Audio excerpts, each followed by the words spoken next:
MS બીટાએ Bhabhar મુકામે જૈન મહારાજ સાહેબની મુલાકાત લીધી।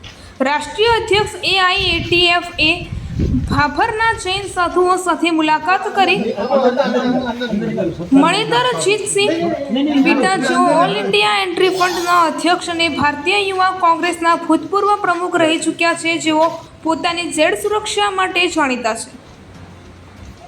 મણિંદરજીતસિંહ બીટા જે ભારતના એક રાષ્ટ્રવાદી સામાજિક કાર્યકર્તા છે, જેઓ અખિલ ભારતીય આતંકવાદ વિરોધી મોરચાના અધ્યક્ષ છે, જેઓ સામાજિક કાર્ય સાથે જોડાયેલા છે, જેમનું મુખ્ય કામ શહીદ સૈનિકો અને આતંકવાદી ઘટનામાં શહીદ થયેલા લોકોના પરિવાર માટે ખાસ કામ કરે છે। સાથે સાથે દેશમાં અનેક આતંકવાદના ખાત્મા માટે અલગ અલગ મુહિમ પણ ચલાવે છે। તેમના પર અનેકવાર જાનલેવા હુમલા થયેલા હોવાના કારણે તેઓને ભારત સરકાર દ્વારા આજીવન જળ સુરક્ષા પૂરી પાડવામાં આવે છે।